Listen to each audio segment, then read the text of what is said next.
त्या दिवशी हॉस्पिटलमध्ये नेमकं काय घडलं होतं हे जाणून घेण्यासाठी आता जानकी आणि अवंतिकाने कंबर कसलेली असते. अवंतिका म्हणत असते, जानकी बहिणी, मला तर असं वाटतंय आपण त्या हॉस्पिटलमध्ये जाऊन तिथलं सीसीटीव्ही फुटेज चेक केलं पाहिजे. त्यावर जानकी म्हणत असते, अगं अवंतिका, ते इतकं सोपं आहे का? त्या दिवशी घडलेला प्रकार आपण आत्ता जाऊन सीसीटीव्ही फुटेज चेक करणं. त्यावर अवंतिका म्हणत असते, अगं जानकी बहिणी, मोठमोठ्या हॉस्पिटलमध्ये खूप मोठा बॅकअप असतो, त्यामुळे आपल्याला ते सीसीटीव्ही फुटेज हमखास मिळू शकतं. त्यावर जानकीला आता खूपच हायसं वाटतं आणि जानकी स्वतःशी बोलत असते, अवंतिका जे काही बोलत आहे ते अगदीच चुकीचं नाहीये. आता जाऊन ते सीसीटीव्ही फुटेज चेक केलं पाहिजे. आणि अशातच आता जानकी म्हणत असते, चाल अवंतिका, तू येतेस का माझ्या बरोबर? त्यावर अवंतिका म्हणत असते, जानकी बहिणी, एनी टाइम. आणि मग त्या दोघी घरातून बाहेर पडलेल्या असतात. आता हे सगळं नेमकं बोलणं ऐश्वर्याने लांबूनच ऐकलेलं असतं. ऐश्वर्या स्वतःशी बोलत असते, वा वा जानकी आणि अवंतिका, आज तुम्ही तुमच्या या प्लॅन मध्ये मला सामील करून नाही घेतलं काय? म्हणजे तुम्ही मला एकटीला वेगळं टाकलं तर? आणि अशातच आता ऐश्वर्या म्हणत असते, ठीक आहे बघा, मग मीही काहीतरी वेगळंच करते. आणि मग ऐश्वर्या आपल्या बेडरूम मध्ये बसून असते. इकडे आपण पाहतोय आता जानकी आणि अवंतिका हॉस्पिटलमध्ये आलेले असतात आणि तिथे असलेल्या रिसेप्शन काउंटरवर म्हणतात, आम्हाला अमुक दिवसाचं सीसीटीव्ही फुटेज हवं आहे. त्यावर जानकीला आणि अवंतिकाला तिथले रिसेप्शन म्हणत असते, तुम्हाला त्या ठिकाणचं सीसीटीव्ही फुटेज मिळणार नाही. हे वाक्य ऐकल्यावर आता अवंतिका म्हणत असते, जानकी बहिणी, जब घी सीधे हाथ से निकलता नहीं तो उंगली टेढ़ी करने पड़ती है. हे वाक्य ऐकल्यावर जानकी म्हणत असते, अवंतिका, हे काय बोलतेस तू? मला काहीच कळत नाहीये. त्यावर अवंतिका म्हणत असते, जानकी बहिणी, ही आपल्याला सीसीटीव्ही फुटेज देऊ देत नाहीये ना, आपण आपल्या पद्धतीने सीसीटीव्ही फुटेज मिळवूया. त्यावर जानकी म्हणत असते, आता ते कसं? त्यावर अवंतिका म्हणत असते, तू चल आधी. आणि अशातच आता अवंतिका आणि जानकी थेट घरी यायला निघालेले असतात. इकडे ऋषिकेश आता ऐश्वर्याला म्हणत असतो, काय ग ऐश्वर्या, जानकी आणि अवंतिका दिसत नाहीयेत. त्यावर ऋषिकेशला आता ऐश्वर्या म्हणत असते, दादा, खरं तर आज जानकी आणि अवंतिका दोघीही हॉस्पिटलमध्ये गेल्या आहेत. त्यानंतर ऋषिकेश म्हणत असतो, बरं ठीक आहे. हे वाक्य ऐकल्यावर आता ऐश्वर्या म्हणत असते, ऋषिकेश दादा, का गेले आहेत हे नाही विचारलंस? अगं ऐश्वर्या, अवंतिकाचं रेग्युलर चेकअप असेल ना, म्हणूनच तर गेले असतील. त्यावर ऐश्वर्या म्हणत असते, नाही ऋषिकेश दादा, या दोघी त्या हॉस्पिटलमध्ये सीसीटीव्ही फुटेज मिळवण्यासाठी गेल्यात. हे वाक्य ऐकल्यावर आता थेट ऋषिकेश म्हणत असतो, काय चाललंय का या जानकीचं? तिला कळत का नाही? जरा शांत बसावं, वेगळ्या पद्धतीने कसं तरी शोध घ्यावा. का इतकी धावपळ करते ही? आणि अशातच आपण पाहतोय तिथे ऐश्वर्याच्या समोरच जानकी आणि अवंतिकाची एंट्री होते. आता ऋषिकेश लगेचच जानकीला बोलू लागतो, जानकी, अगं काय चाललंय तुझं हे? मी तुला म्हटलं होतं ना, नको जाऊ त्या हॉस्पिटलमध्ये, तरी तू त्या हॉस्पिटलमध्ये गेलीस. त्यावर ऋषिकेशला अवंतिका म्हणत असते, ऋषिकेश दादा, प्लीज जानकी बहिणींवर अजिबात चिडू नका. जानकी बहिणींना हॉस्पिटलला मी नेलं होतं. आता ऋषिकेश म्हणत असतो, आता तू नेलं होतं म्हणून मला काही बोलता येत नाहीये, पण प्लीज नका जाऊ तुम्ही. या सगळ्या प्रकरणाची चौकशी मी सुद्धा करेन, फक्त थोडा वेळ द्या मला. आणि अशातच ऋषिकेशला महत्वाचा कॉल आलेला असतो आणि त्या कॉलवर बोलण्यासाठी ऋषिकेश तिथून निघून जातो. त्यानंतर ऐश्वर्या लगेचच आता उठून उभी राहते. अवंतिका म्हणत असते, काय ग ऐश्वर्या, तुला जरा धीर धरवत नाही ना? काय गरज होती ऋषिकेश दादांना सगळं काही सांगण्याची? त्यावर जानकीला आता ऐश्वर्या म्हणत असते, ए जानकी, या अवंतिकाला समजावा, माझ्याशी वाकड्यात जायचं नाही. त्यावर जानकी म्हणत असते, अगं ऐश्वर्या, ती तुझ्यात वाकड्यात कुठं जाते? ती फक्त विचारते, तू का कळ लावलीस? त्यावर ऐश्वर्या म्हणत असते, तुम्ही दोघींनी आज मला टाकून थेट निघून गेलात ना, म्हणून माझं डोकं फिरलं. आणि अशातच जानकी म्हणत असते, अगं ऐश्वर्या, तू झोपली होतीस, तुला उगाच तुझी झोप मोडू नये म्हणून आम्ही गेलो. तेवढ्यात आपण पाहतोय अवंतिका म्हणत असते, जानकी बहिणी या ऐश्वर्याला इतकं क्लॅरिफिकेशन द्यायची गरज नाहीये. आणि लगेचच आता तिथून ते तिघही वेगवेगळ्या दिशेला जातात.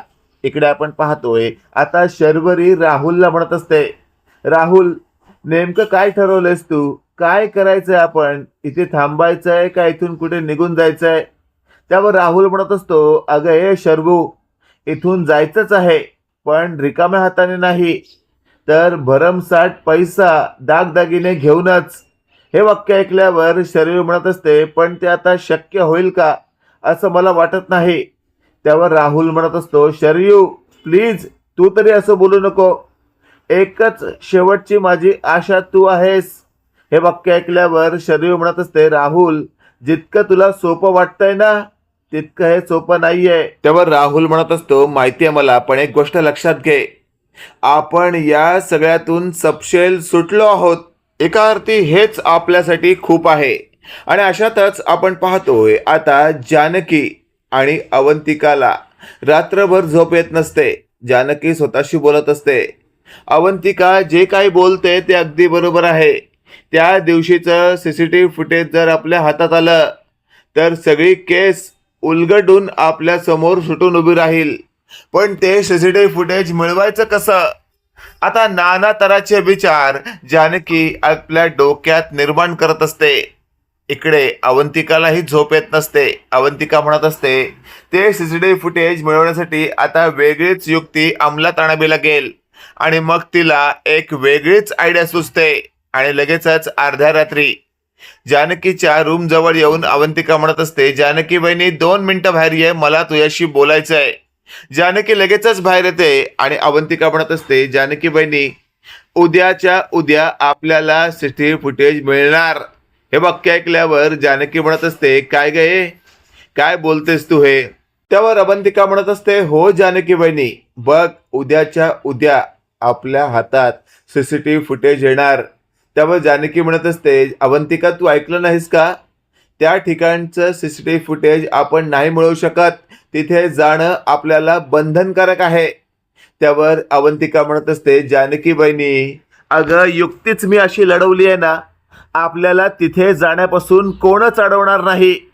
त्यावर जानकी म्हणत असते, ठीक आहे, मान्य आहे, आपण तिथे पोहोचू, पण तिथे काही लोक काम करत असतील, ते तर आपल्याला तिथे सीसीटीव्ही फुटेज घेताना पाहतील ना. त्यावर अवंतिका म्हणत असते, त्याचीही सोय केली आहे मी. आपण तिथे पोचल्यावर त्या लोकांना तिथून बाहेर पडावं लागेल आणि आपण दोघंच फक्त त्या रूममध्ये असू. हे वाक्य ऐकल्यावर जानकी म्हणत असते, नाही नाही, मला तर असं वाटतंय की तू झोपेत बोलतेस. एक काम कर, आत्ताच्या आत्ता जाऊन झोप, तुझी झोप पूर्ण झाली पाहिजे. हे वाक्य ऐकल्यावर अवंतिका म्हणत असते, जानकी बहिणी अगं माझा प्लॅन तर समजून घे.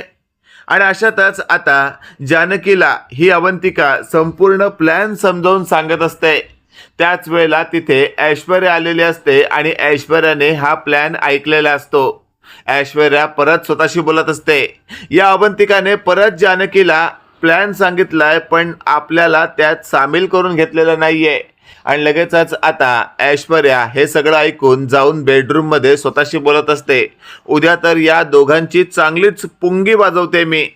आणि अशातच आता जानकीला या अवंतिकाचा हा प्लॅन खूपच आवडलेला असतो. आणि जानकी म्हणत असते, खरंच अवंतिका, या पद्धतीने आपण त्या हॉस्पिटलचं त्या रूमचं सीसीटीव्ही फुटेज मिळवू शकतो.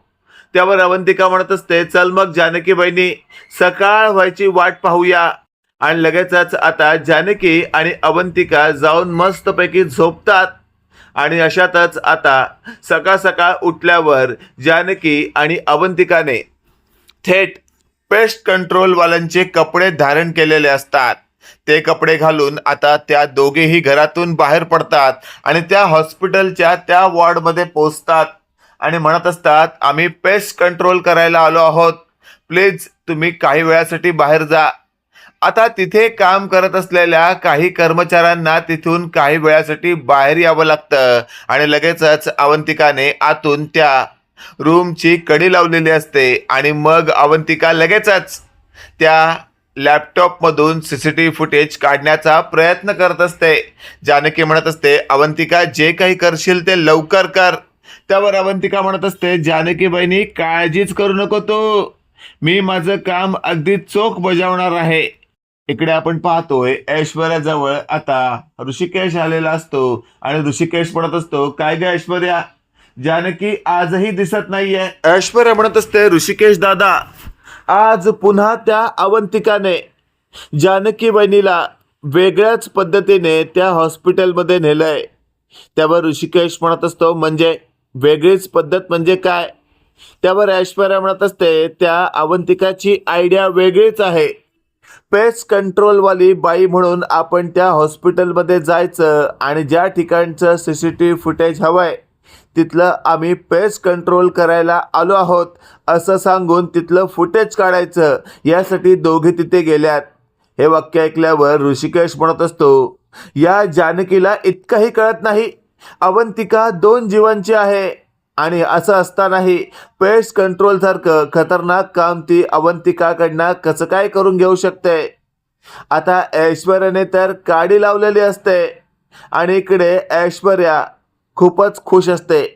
जानकी इकडे अवंतिकाला म्हणत असते, अवंतिका लवकर कर, नाहीतर बाहेरच्या लोकांना आपल्यावर संशय यायचा. त्यावर अवंतिका म्हणत असते, जानकी बहिणी आलं, फुटेज आपल्या ताब्यात आलंय, फक्त ते डाउनलोड होऊ दे. आता हे सगळं होत असताना जानकी श्वास रोखून धरते आणि अशातच आता ते फुटेज जणू आपल्या ताब्यात येतच आहे. इकडे ऋषिकेश हा खूपच चिडलेला असतो आणि त्याचं चिडल्याचं कारण शर्वरीने विचारताच आता शर्वरीला सगळं काही ऋषिकेशने सांगताच शर्वरी स्वतःशी बोलते, म्हणजे ही जानकी अजूनही त्या सीसीटीव्ही फुटेजच्या मागावर आहे आणि आज जर तिला सीसीटीव्ही फुटेज मिळालं तर माझी पुंगी वाजणार. आता मी काय करू असा विचार ही शर्वरी करत असते आणि लगेचच आता शर्वरी स्वतःशी बोलते, ते सीसीटीव्ही फुटेज लवकरात लवकर डिलीट केलं पाहिजे, नाहीतर या अवंतिका आणि जानकीच्या हाती लागलं तर माझे 12 वाजतील. आणि अशातच आता शर्वरीने हॉस्पिटलमध्ये असणाऱ्या एका व्यक्तीला कॉल केलेला असतो. तो व्यक्ती आधी तर शर्वरीचा फोन उचलत नसतो, पण शेवटी नाईलाज असतो त्या व्यक्तीने शर्वरीचा फोन उचललेला असतो. शर्वरी म्हणत असते, काय रे, कित्येकदा माझ्याकडनं पैसे खाल्लेस ना, मग तरीही माझा फोन उचलायला भारी पडतंय का तुला? त्यावर तो व्यक्ती म्हणत असतो, अहो मॅडम असं काय करताय, अहो मी एखादी फाईल आणायला दुसऱ्या लायब्ररीमध्ये गेलो होतो. त्यावर ती बाई म्हणजे शर्वरी म्हणत असते, तू कुठेही जा, मला त्याच्याशी काही घेणं देणं नाही आहे, पण मला एका प्रॉब्लेममधून सोडव. त्यावर तो व्यक्ती म्हणत असतो, आता मी तुमची कसलीच मदत करू शकत नाही, कारण आत्ता माझ्याकडे महत्त्वाचं काम आहे आणि ते काम मला वेळेत पूर्ण करून द्यावं लागेल. त्यावर आता हा जो शर्वरीचा धमकावण्याचा प्रकार असतो तो त्या व्यक्तीच्या लक्षात आलेला असतो आणि अशातच आता शर्वरीने शेवटी असं म्हटलेलं असतं, बघ, जर तू माझी मदत केली नाहीस ना तर तू आत्तापर्यंत माझ्यासाठी काय काय केलं आहेस ते सगळं काही उघड करून ठेवीन. हे वाक्य ऐकल्यावर आता शर्वरी समोर असणारा तो माणूस घाबरतो. तो म्हणत असतो, प्लीज असं काही करू नका, माझ्या नोकरीचा सवाल आहे. त्यावर शर्वरी म्हणत असते, हो ना, मग मी सांगते तेवढं कर.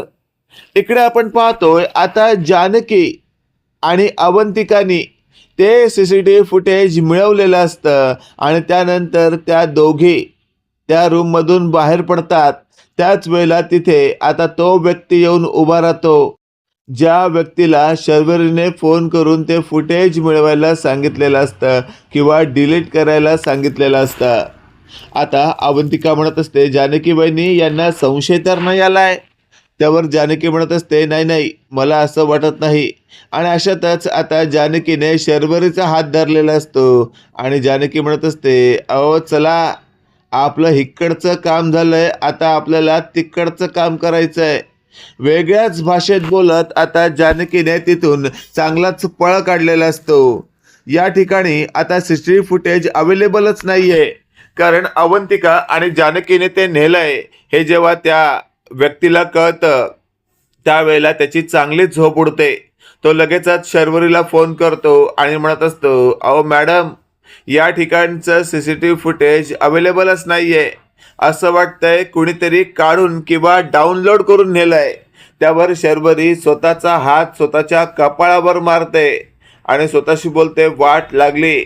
आता जर ही जानकी आणि अवंतिका योग्य वेळी घरी आल्या तर मारी 12 वाजेल. त्यामुळे आता मी काय करू असा विचार फायनली आता शर्वरीच्या मनात आलेला असतो आणि लगेचच आता शर्वरी घरात असणाऱ्या ऐश्वर्याच्या समोरच उभ्या असलेल्या ऋषिकेशचं डोकं फिरवण्याचा विचार करत असते. नको नको ती त्याला सांगण्याचा प्रयत्न करत असते. पण तेवढ्यात आपण पाहतोय मागून आता जानकीची एंट्री झालेली असते आणि जानकी म्हणत असते, काय हो शर्वरी वंश, नक्की तुमचा काय प्रयत्न चाललाय माझ्या नवऱ्याला स्वतःच्या ताब्यात घेण्याचा? असं काही असेल तर असं करण्यापासून लांब राहा, कारण आज तुमची काशी करण्यासाठी हा तुमचा बघा कोण उभा आहे. असं जेव्हा फायनली आता या व्यक्तीने म्हटलेलं असतं, ती व्यक्ती खूपच घाबरते. तिला चांगलाच घाम सुटलेला असतो आणि ती लगेचच आपल्या नादाला लागणार नाही हे आता जानकीच्या लक्षात येतं आणि जानकी म्हणत असते, एक गोष्ट लक्षात ठेव शर्वरी, आज तुझं खरं खोटं सगळ्यांसमोर उघड करणार आहे मी. आज तू जे काही वागलीस ना ते सगळ्यांसमोर जोपर्यंत मी उघड करत नाही तोपर्यंत तुझा या घराशी असलेला संबंध तुटणार नाही हे माझ्या लक्षात आलंय. उभं आडवं करत आता शर्वरीला अवंतिका आणि जानकीच्या हाताने थोबडवलेलं असतं. शर्वरी तोंडावर पडते. ऋषिकेश म्हणत असतो, अशा पद्धतीने वागणं चूक आहे. त्यावर लगेचच आता जानकी म्हणत असते, लाजगा तर तू नाहीयेस रे, मग तरी लाजग्यासारखा वागतोयस तू. मित्रांनो, इथे तर कन्फर्म आहे येत्या काळामध्ये आपल्याला या मालिकेत काहीतरी वेगळं पाहायला मिळू शकतं.